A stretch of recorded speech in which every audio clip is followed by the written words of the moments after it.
And hello, everybody. Good late morning, isn't it? Where most of you are, but I know we have people from everywhere, so good whatever time it is for all of you.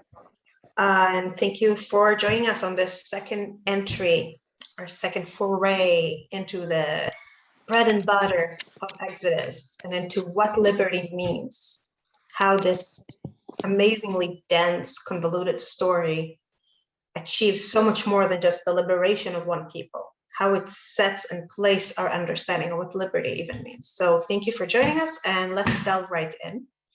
We ended our last class on a very exciting note. We ended it on the scene of Moshe's birth and then his adoption by the Egyptian princess, who, walking by the Nile, hears his cry, moved by compassion, picks him up, adopts him, reunites him with his birth mother as a nursemaid, with the facilitation of Miriam, his sister, and raises him as a prince of Egypt.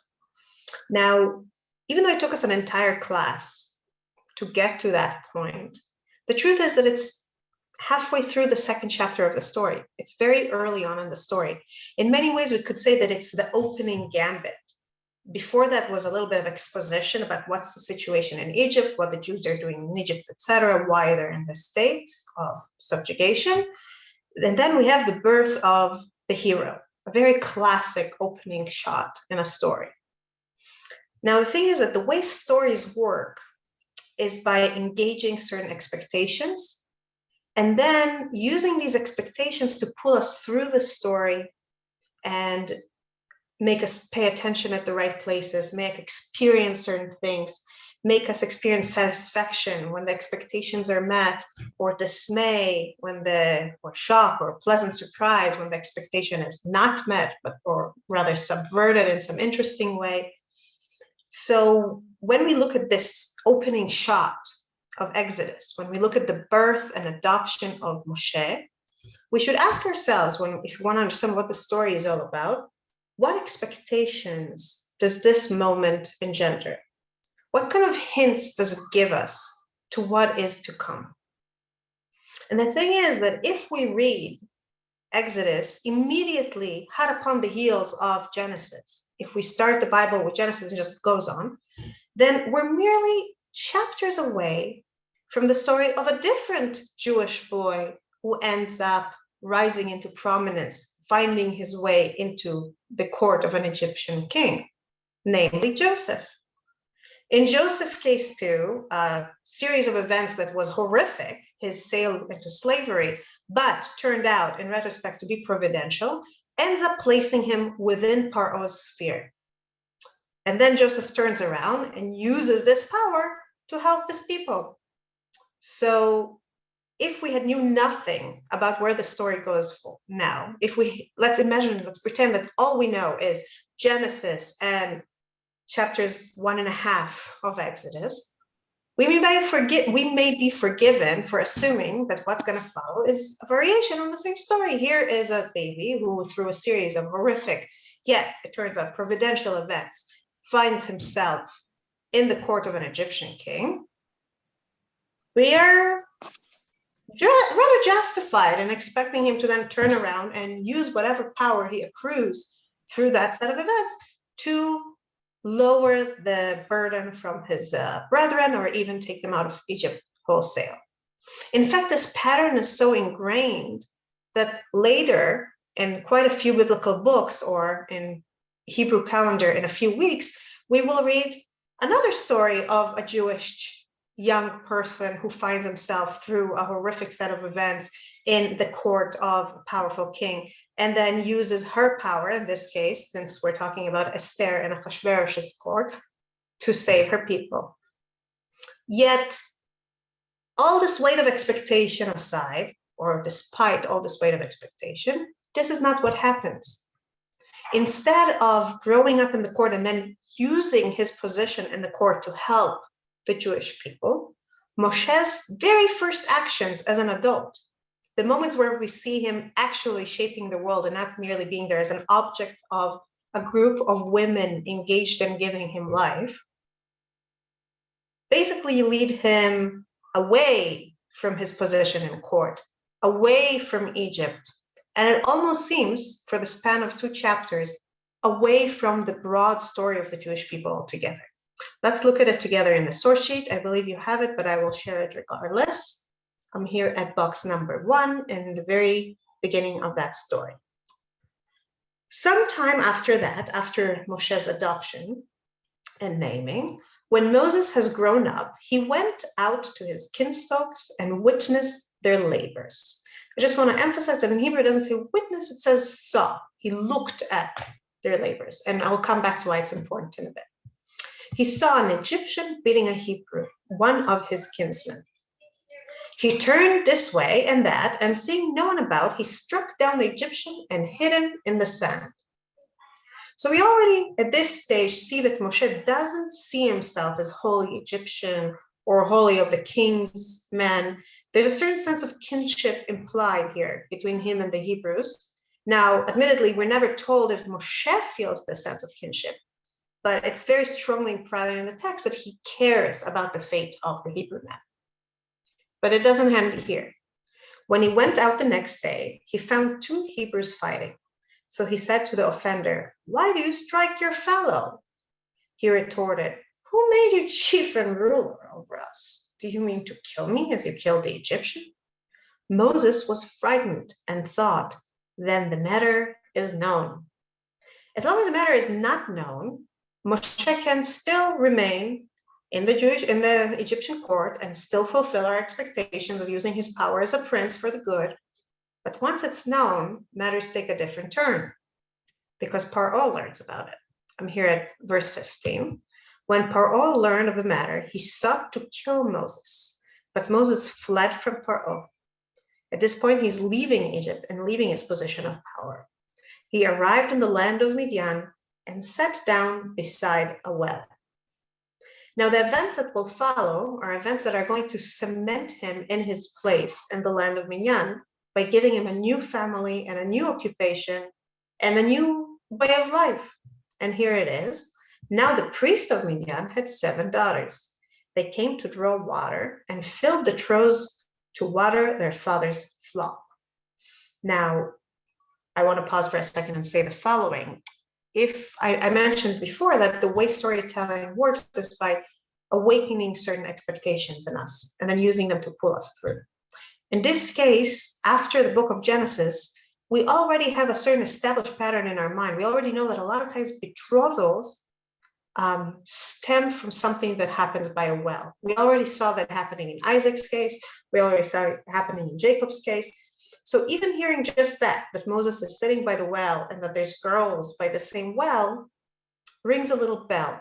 This time the story does follow up on the expectation instead of frustrating it, because indeed a betrothal is about to happen. I'm here at verse 17.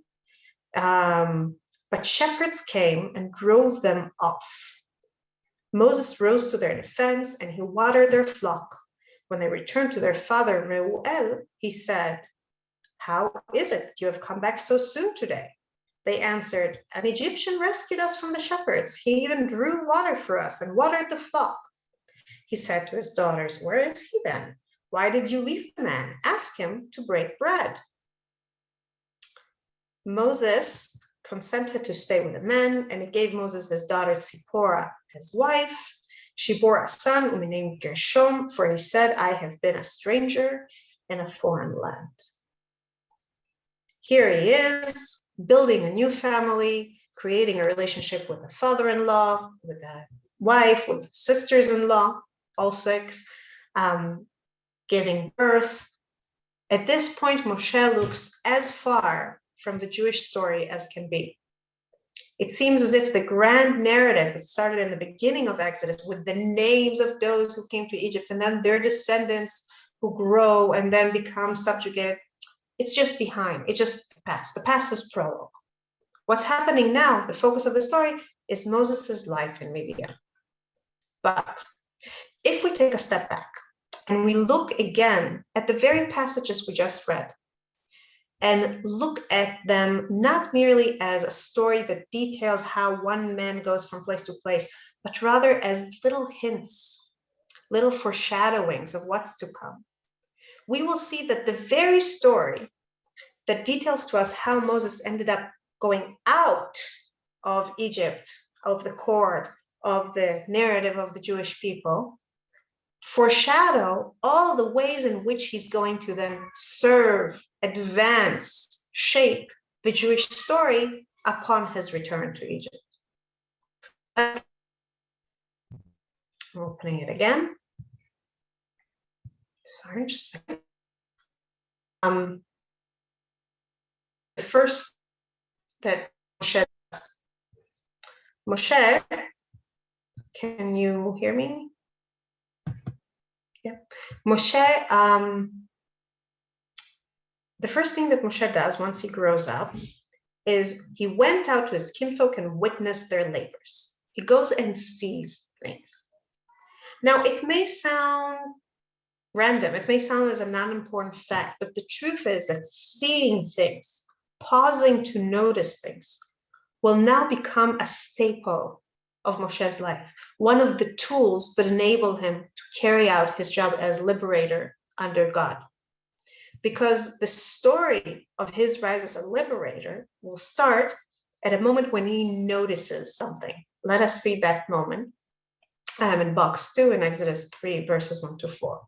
Now Moses, tending the flock of his father-in-law Yitro, the priest of Midian, drove the flock into the wilderness and came to Horeb, the mountain of God.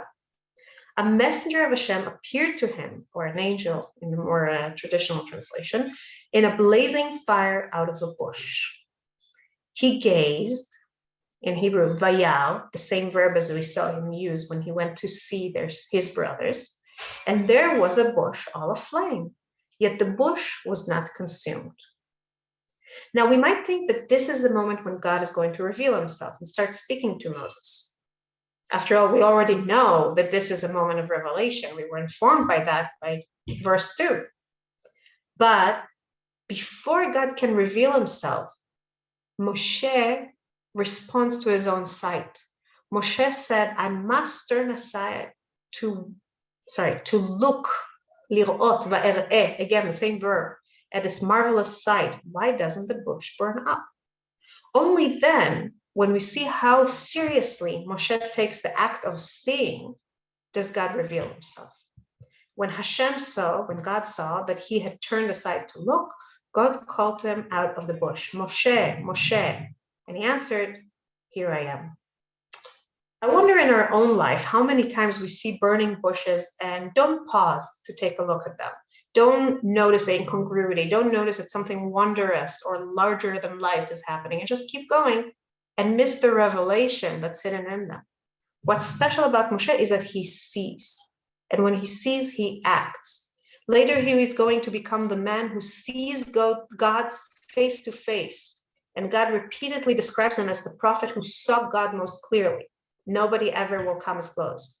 Eventually, he's going to be the man who sees the promised land without crossing the Jordan River. I'm here at the next source. It's from Deuteronomy 34. Moses went up from the steppes of Moab to Mount Nebo, to the summit of Pisgah, opposite Jericho. And God showed him the whole land, Gilad, as far as Dan, etc. And God said to him, this is the land of which I swore to Abraham and Isaac and Jacob. I will assign it to your offspring. I have let you see it. The same verb, see, with your own eyes, but you shall not cross there.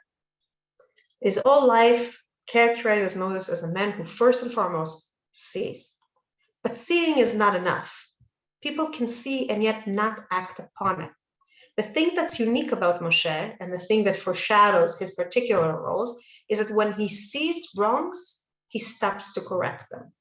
Much like his adoptive mother, the daughter of Paro, who heard a baby cry, saw the baby, and felt moved by compassion not to let this baby simply die. When Moshe sees the Egyptian beating a Hebrew, he turned this way and that, and seeing no one about, he struck down the Egyptian and hid him in the sand.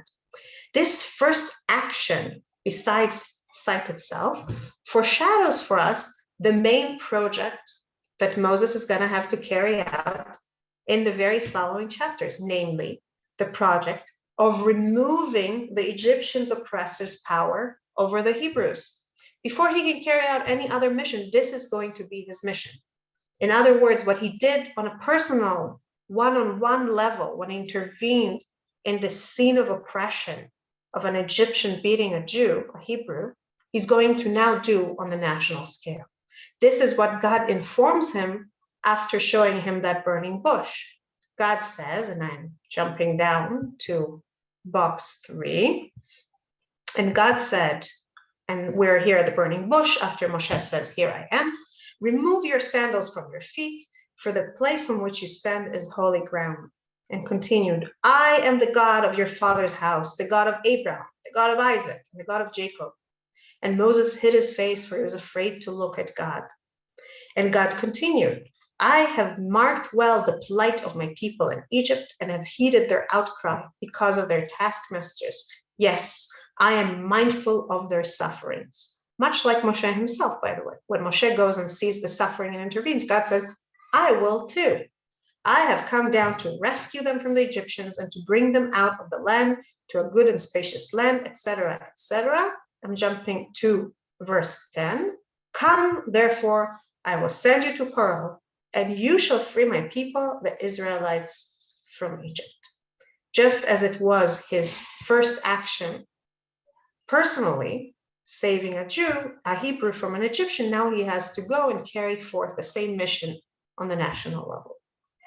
But the foreshadowing, the way that these events in Moshe's life, the details of his leaving the story for a while, don't only encapsulate and foreshadow his first mission, namely removing the Egyptian oppressors off or taking them off the suffering Hebrews. It also foreshadows what will then become during the Exodus itself and then during the many and long and difficult years in the desert, his other great task, the task of dealing with the squabbling Jews. On the second day of Moses going out to see his brothers, and I'm repeating again in box 1, verse 13, when he went out the next day, he found 2 Hebrews fighting. So he said to the offender, why do you strike your fellow? He retorted, who made you chief and ruler over us? Do you mean to kill me as you killed the Egyptian? Moses was frightened, etc., etc. Now, it's almost funny how much this little exchange between Moses and the Hebrew, for all we know, the first exchange Moses ever has with any of his brethren, how much it will continue echoing over and over and over and over again in Moses's life. I'm just going to bring a few short examples, but like I could write a whole book just with these examples. There's so many of them. Very early on, when Moses starts carrying out his mission and talks to Paro for the first time, and Paro responds by laying new restrictions over the Israelites in retaliation, a delegation of the Hebrews come out to talk to Moses and basically tell him off. I'm here at box 4, Exodus chapter 5. As they left Paro's presence, they came upon Moses and Aaron standing in their path. We're talking here about the leaders of the Jews who were just told by Paro about their new burdens. And they said to them, may God look upon you and punish you for making us loathsome to Paro and his courtiers, putting a sword in their hands to slay us. Even after Moses is going to bring his promises into fruition and save these people and take them out of Egypt, they're going to complain and squabble over and over again. Way later in the desert, for example, when Korach, a Levite, will stand to Moses and say, wait a minute, how come you have all the power? You and your brother have all the power and we don't? Datan and Aviram support him. 2 men support him. And when Moses tries to speak to them, they say the following audacious and offensive speech. I'm here in Numbers 16. I'm going to jump straight to verse 13. Is it not enough that you brought us from a land flowing with milk and honey to have us die in the wilderness, that you would also lord it over us? Even if you had brought us to a land of flowing with milk and honey and given us possessions of field and vineyards, should you gouge out the eyes of those involved? We will not come.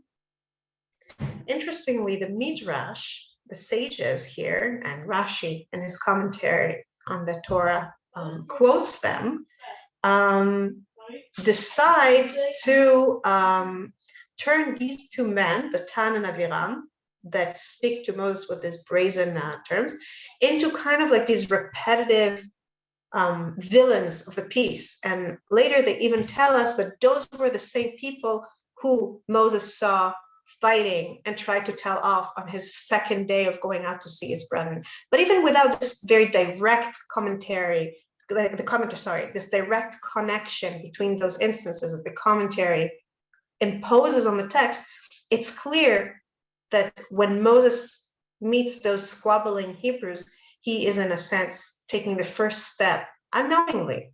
At this point, he doesn't know it yet, and he's going to spend years and years in Midian first. But unknowingly, he's taking the first step in what's going to become one of the most cumbersome and difficult projects of his life. Excuse me. Now, we might well think that once Moses is already out of Egypt and sitting by that well in Midian, the foreshadowing ends. Because while things in Egypt might have relevance for the big story, when he's in Midian, he's just building a family. What has that to do with anything? But even there, the events continue to hint to us as to what Moshe's work is going to be in the future. Because the next step in what Moses does is to give water. He helps the daughters of Yitro have access to water. After getting us out of Egypt, and in between dealing with squabbling Hebrews and their various complaints, one of Moses's ongoing tasks is going to be getting us water in the desert. Time and time again, from very early on, 3 days after the parting of the sea, which we will discuss in class 5 at length, but 3 days after they saw the hand of God literally tearing open an ocean for them, the Israelites are going to crowd on Moses, crying out that they have no water. And this is going to become a repetitive pattern, time and time again, in the desert. So they have some justification. The people lose faith and beg for water, and it falls to Moses to either hit or talk to rocks. This is a long and separate story for another time, to give them this water or to lead them to a place of water guided by God. But, and here it goes even deeper, the sages say that when the Torah, when the text here, the biblical text talks about water, what it really alludes to is something else. What it really alludes to is the Torah itself. I'll show it in the source sheet.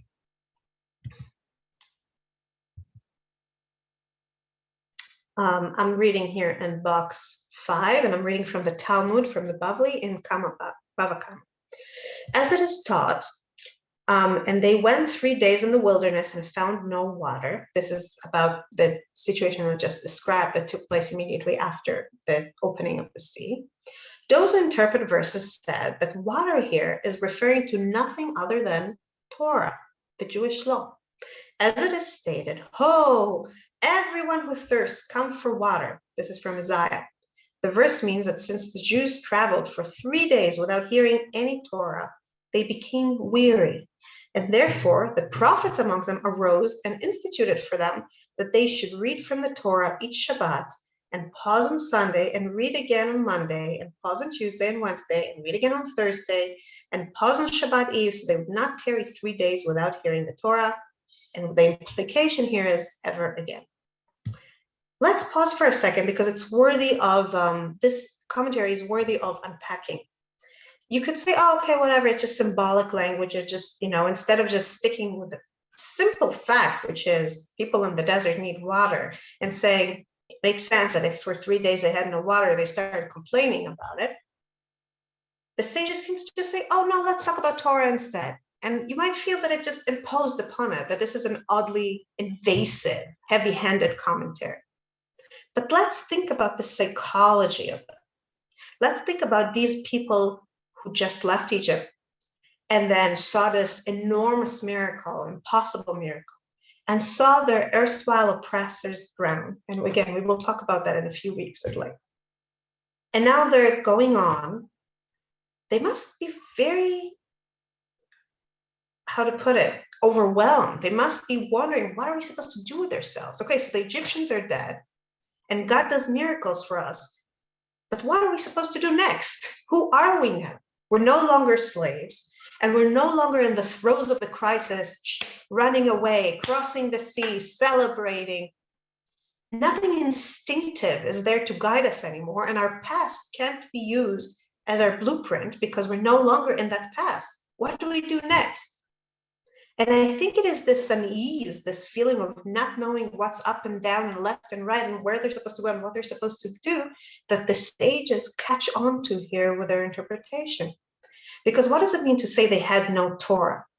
It meant that they had no law, that they had no guidance, that they had no way of knowing what they're supposed to do at every moment, at every day, at every week. And the Torah here becomes necessary not simply because it's an important code of laws. It's important because it gives them an alternative way of life that they can use and rely on and feel comfortable within. And we will see in the desert, the Israelites time and time again fall into a sort of unease that clearly stems from still carrying on with them their slave mentality, the mentality of somebody better tell us what to do, or we're just going to stop. We're just going to try and find food and stop everything. And that moment, 3 days after the great miracle, is the first instance of that. And Moses, his job is not just to supply their subsistence, their need for water. He has to supply their need for guidance, their need for knowing what to do next, for the life force that comes from knowing what's your place in the world. So it's highly symbolic that what he does after he saves one Hebrew from an Egyptian and then tries to broker peace between two squabbling Hebrews is to supply people with water, because later on he's going to be supplying people with water and also with that which water stands for as a symbol in the sage's mind, Torah itself, which of course he will be the one to give us at Mount Sinai, and we'll discuss that in a few weeks as well. And I have to say that while we cover now the details of Moshe's going out of the story in Egypt, right, killing the Egyptian, dealing with the squabbling Hebrews, giving water to the girls in Midian, the going out itself is extremely important. The very fact that Moses, perhaps upsetting our expectation that he will use his position in court to help us, leaves instead, is both necessary and rich in importance meaning itself. What do I mean by that? Why is it necessary? It's necessary because in the Exodus, and we will see that very clearly next week already, God is not trying to merely move us from one geographic location to another. God is trying to establish a totally new world order. And it's hard to believe that we could have done that with Paro's permission and by his grace. If Moshe was our savior by virtue of having Paro's ear, we would have simply been another development in Egyptian history, another chapter in the long world history written by emperors and tyrants and slaveholders. By first taking Moshe out, God ensures that Moshe then comes in as his, I'm capitalizing the H here, emissary, the emissary of something new and different and other, the emissary of the future rather than the past. But it's more than necessity. The leaving here foreshadows something also. And it foreshadows something that we won't really discuss in this course because it has to do with the very end of Moses' life, but we'll touch upon it now briefly. If we ever do a course on Deuteronomy, we'll talk about it at length then. Because at the eve of Moshe's life, after he already watched a generation of slaves march out and die in the desert, and their children grow up and become ready to cross the Jordan River and seize their fate and destiny and build a Jewish society in the promised land, he knows that he's about to die. He knows that the best he's going to get is to see the promised land, not to be in the promised land. And he has to make sure somehow that these people who are about to embark on the adventure of their life will remain faithful to that world order that God is trying to lead them to create. He needs to make sure that they don't forget, that they don't, once they settle down and grow happy and fat, as he says to them at one point, and prosperous and rich, they might, with prosperity as a poison in their veins, forget about God, forget about how they used to be slaves in Egypt, forget about everything they were supposed to learn from it, and just become another society, another chapter in that long history of the world. And Moses knows that if that happens, they're going to fall apart. God is going to exile them, the land is going to kick them out, but more to the point, they're just going to fall apart. They're not going to carry forth their mission. And he needs to find a way to help them carry this mission. And the way he finds is by giving them a story that they can go on passing on to their children. But the story that they need to pass on to their children can't be, Moses took us out of Egypt. Because if what they tell their children is, hi kids, this is Passover, this is a Seder, let me tell you a story. The story is there's this one great man, Moses, and he took us out of Egypt. Then nothing changed because we no longer have Moses. And it's Moses' story, not our story. So what does it mean to us?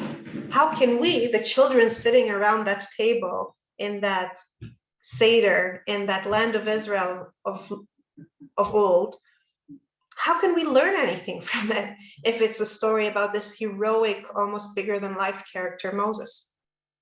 And so when Moses retells the story to this generation in the book of Deuteronomy, which is basically mostly just Moses telling the story, he tells it in a way that withdraws himself from the story in many significant ways and makes it much more the story of the people than his own. Let's see it together here in the source sheet.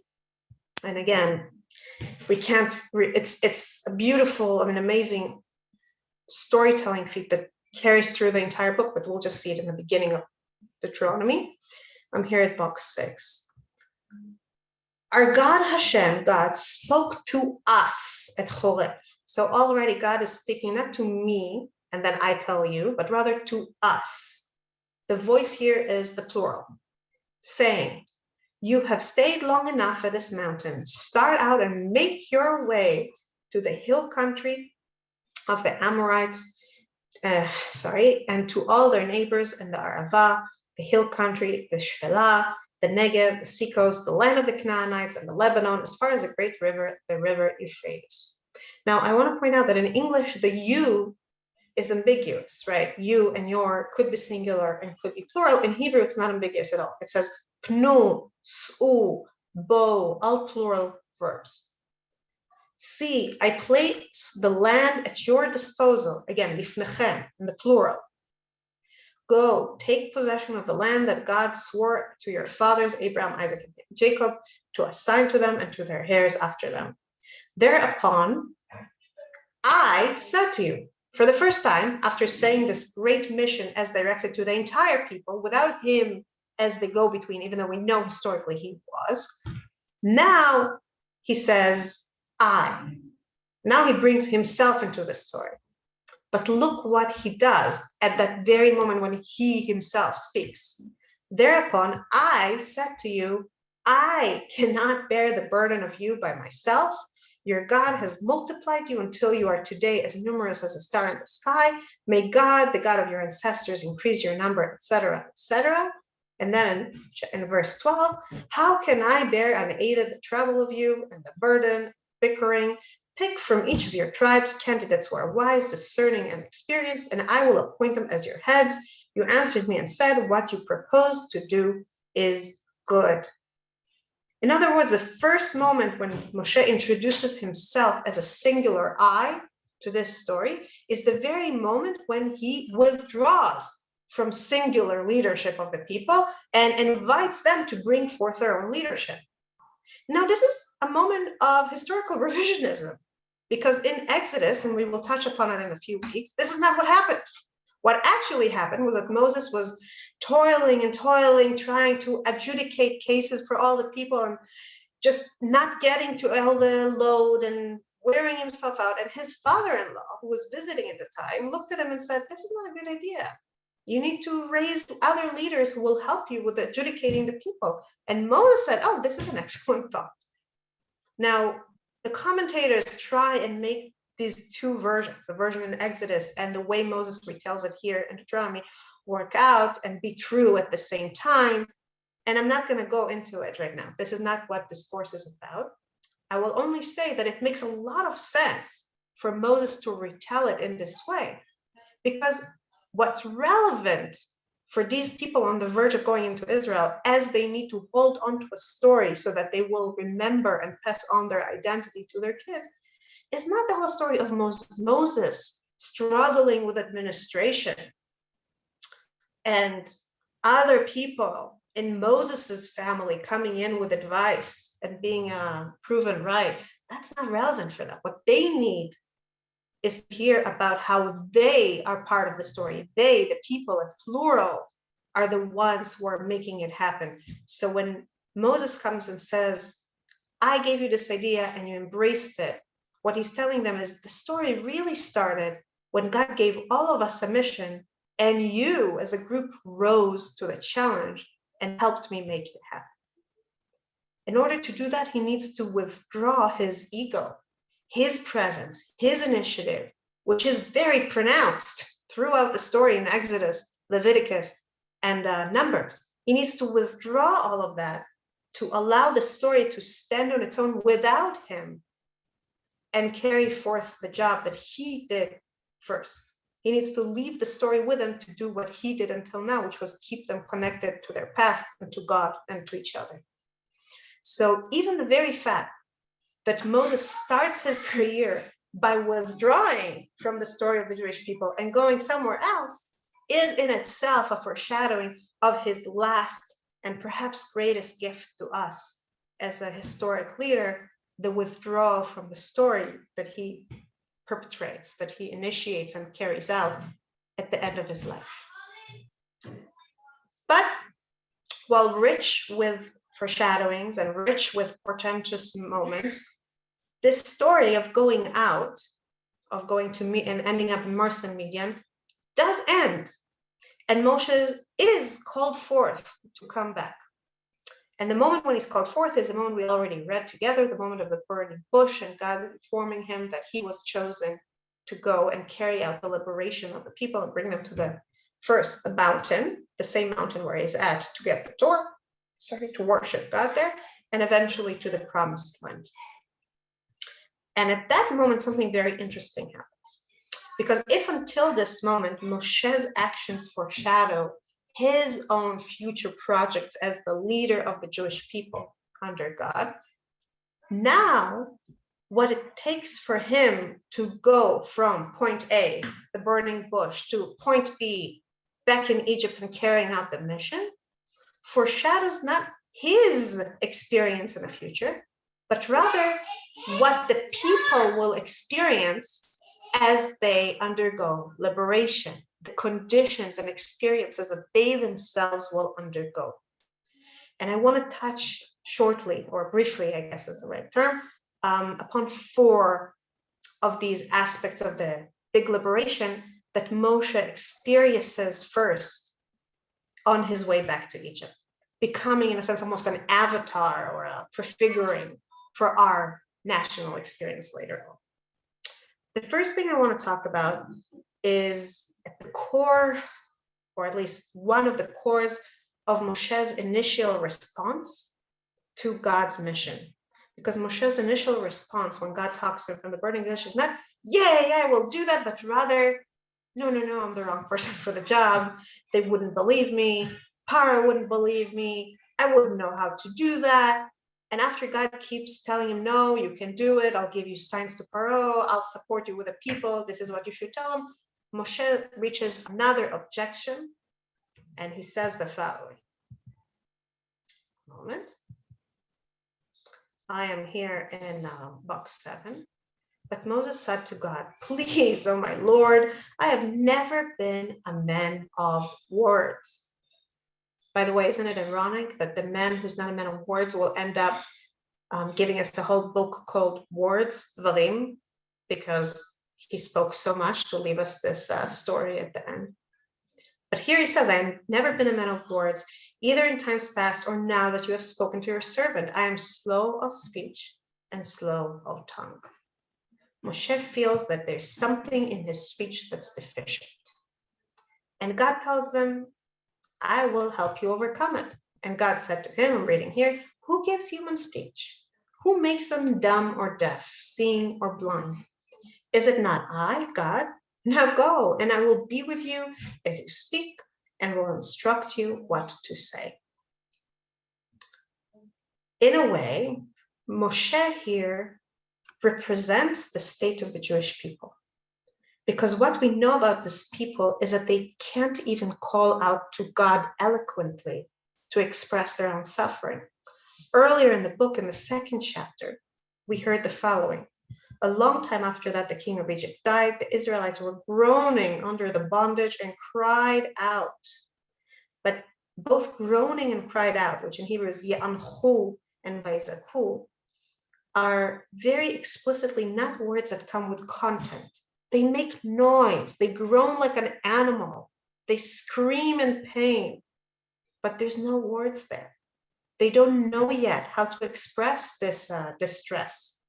And words are so much more than just a means of communication here. Words mean that you can look around you and recognize your situation and give it meaning and frame it in some way. And once you can do that, you can also work towards changing it. And the Jews cannot. The Hasidim, and using a Kabbalistic term, the Hasidim from the 17th century onwards, 1700s onwards, used a Kabbalistic term called Galut Hadibur, the exile of speech. They said that in Egypt, it wasn't merely an exile of the flesh and a subjugation of the flesh. We lost our ability of speech. We didn't have a way of describing things, of talking about things, of making sense of the world. And part of what Moses' job is going to be is to help the Hebrews find their language, find who they are and what they are and express themselves and learn to speak this language. But first he has to do it himself.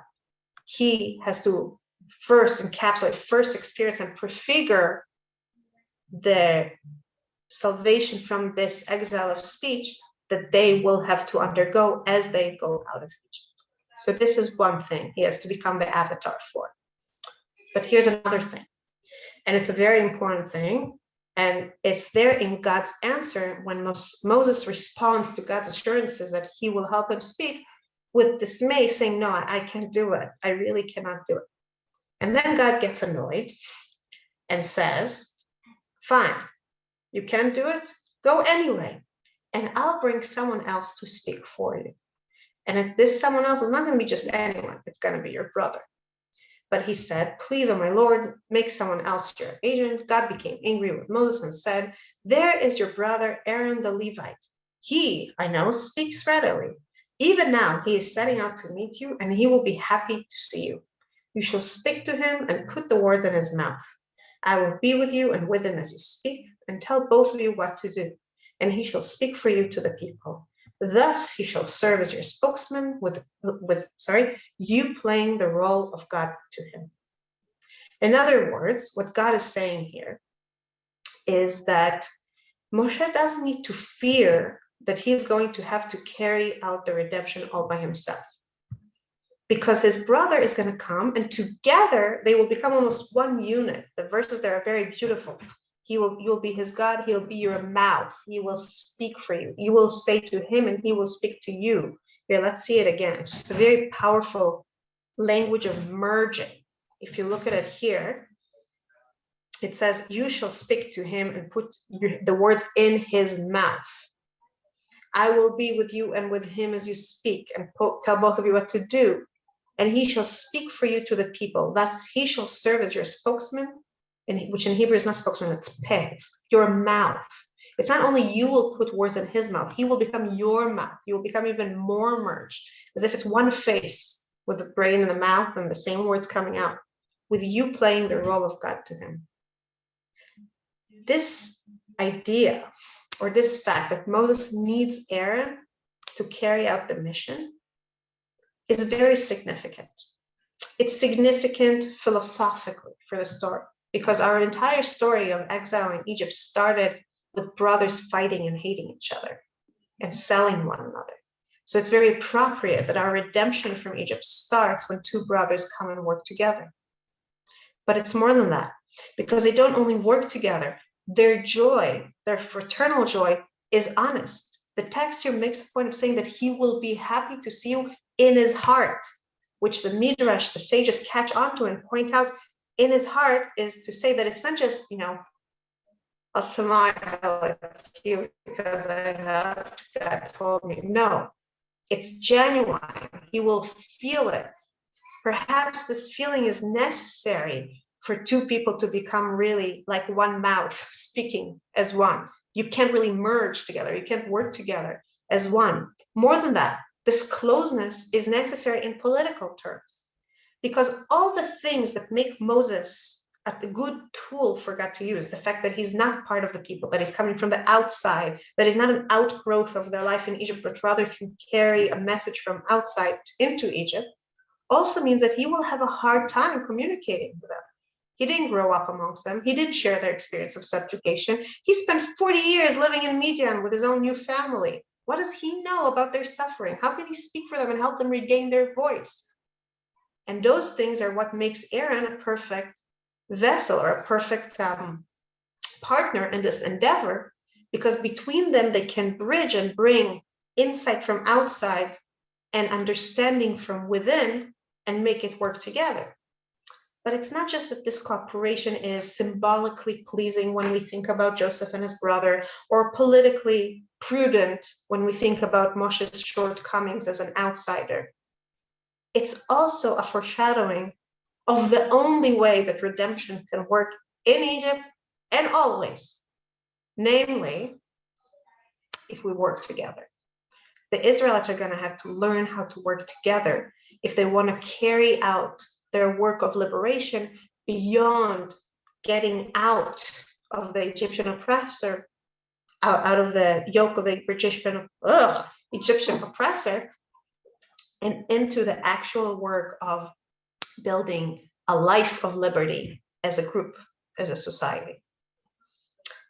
Now, so we said already that the fact that Moshe has to acquire speech and the fact that he has to work with his brothers foreshadow what the people will have to experience to achieve liberation.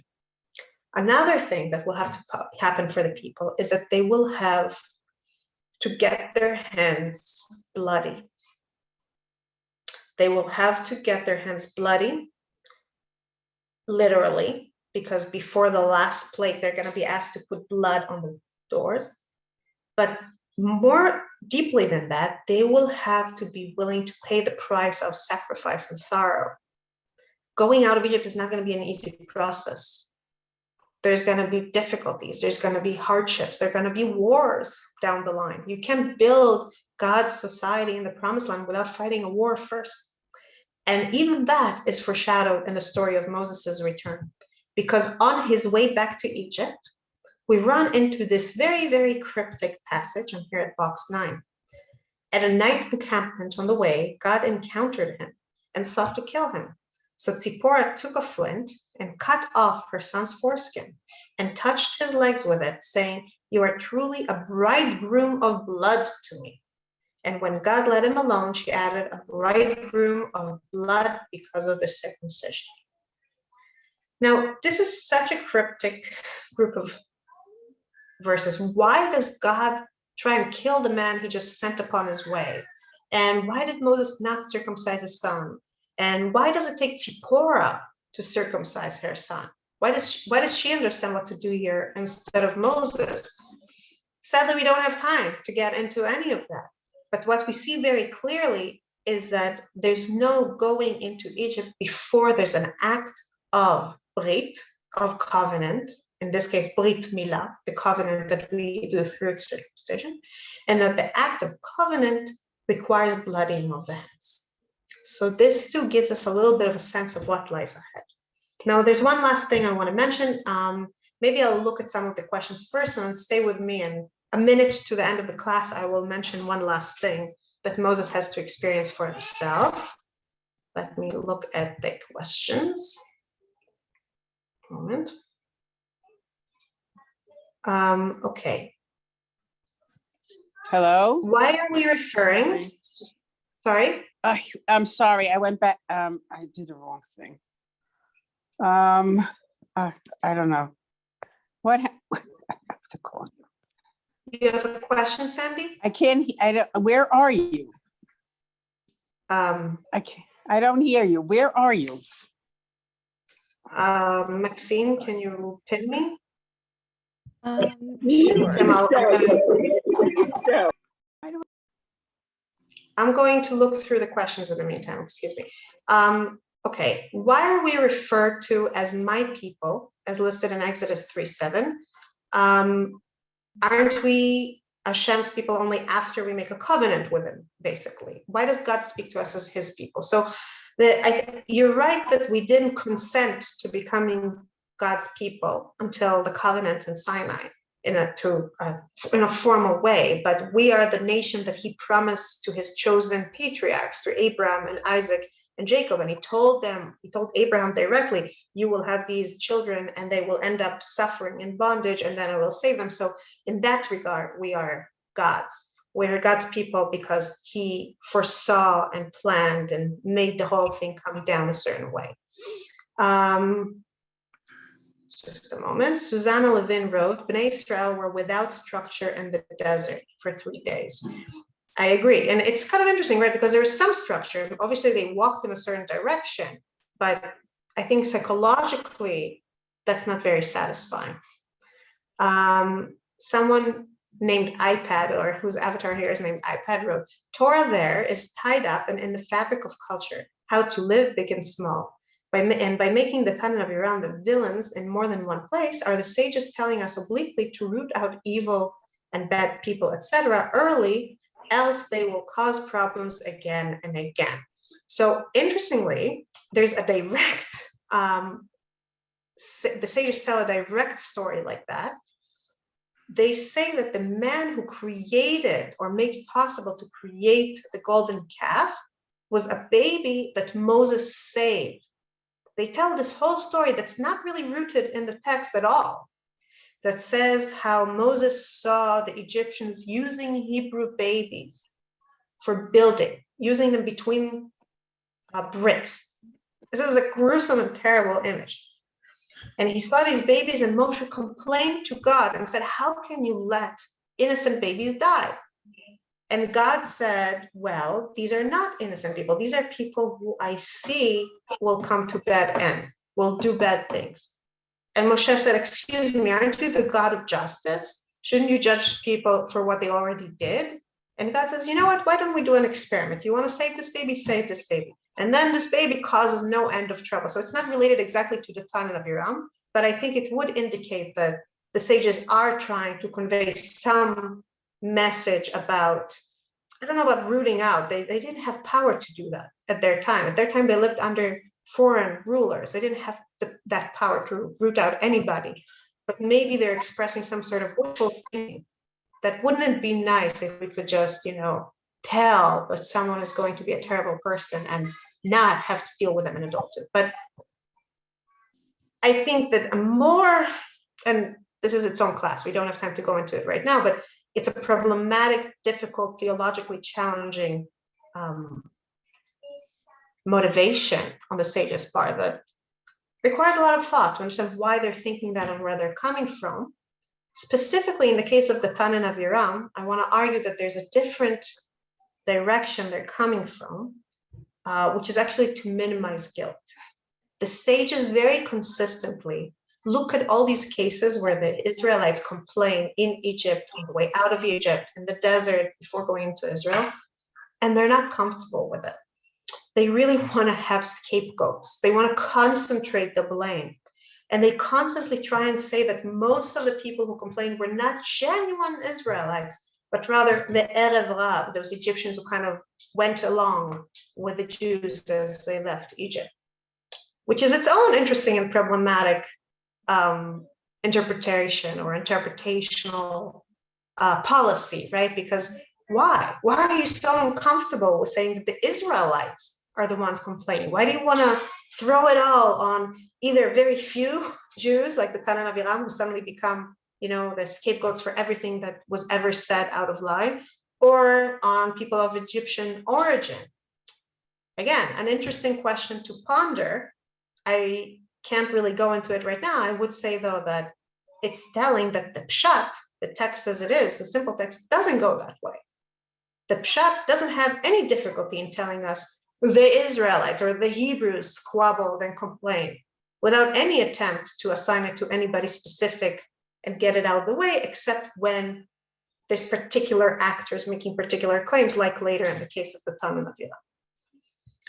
A moment. Sima Herzberg pointed out that just as in Deuteronomy Moses withdraws, he has a very minimal presence in the Haggadah. Exactly. In many ways, Moshe himself models for us how to tell the story of the Haggadah. He obviously didn't write it, but it was compiled many, many years later.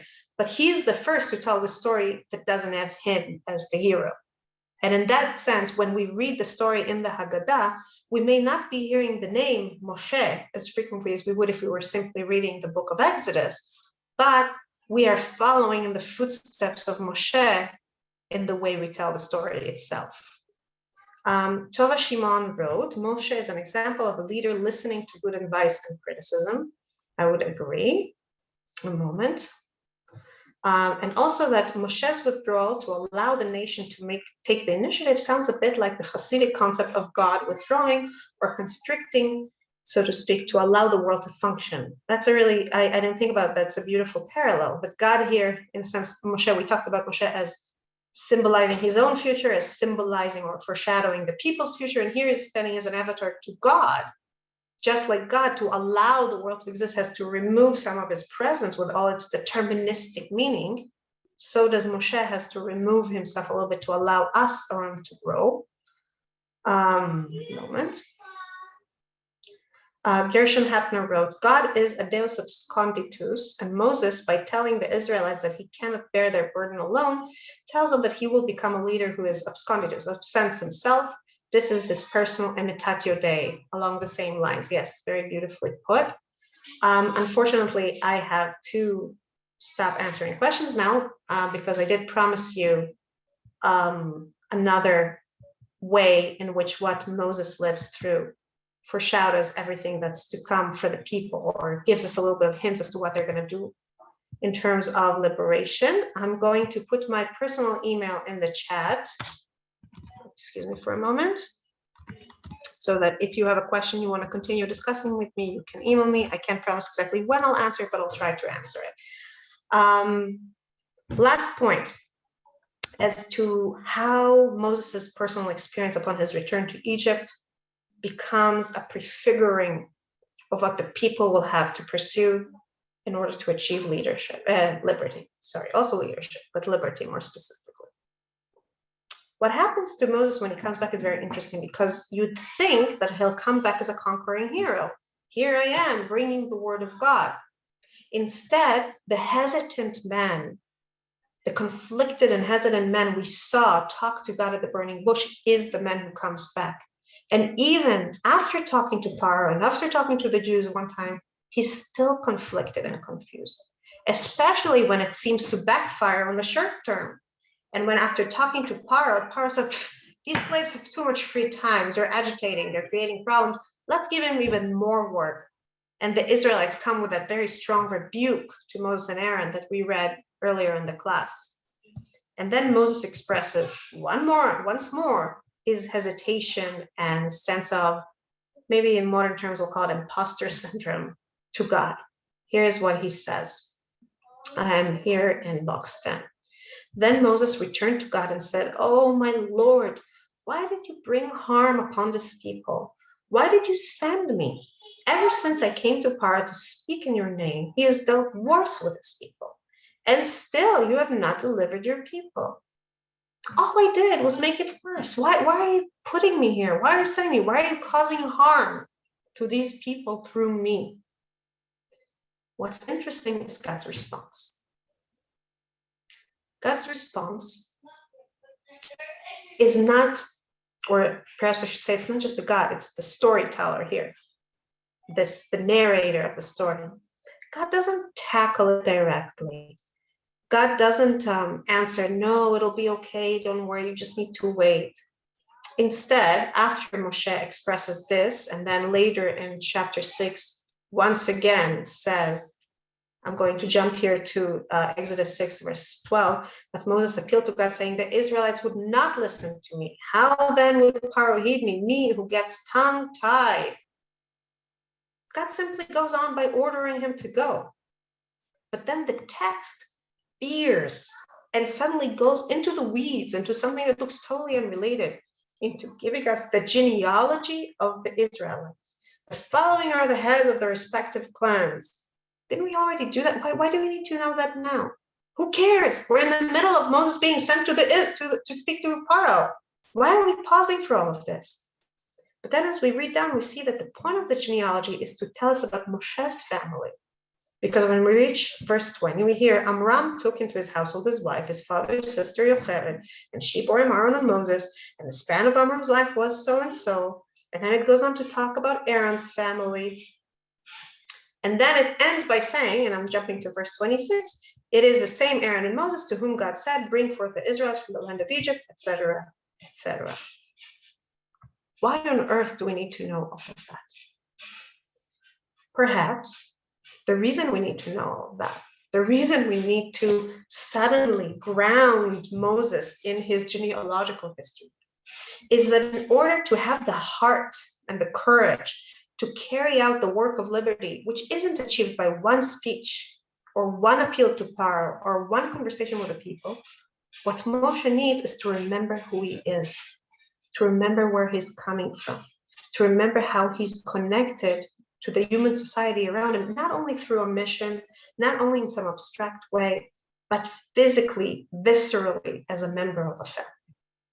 Last week, we saw how the first thing that the Israelites lost before their freedom was their names, their sense of identity, perhaps. What Moshe has to regain to have the confidence to move forward, and what the people as a whole will have to regain afterwards, is exactly that. It's knowing who and what they are.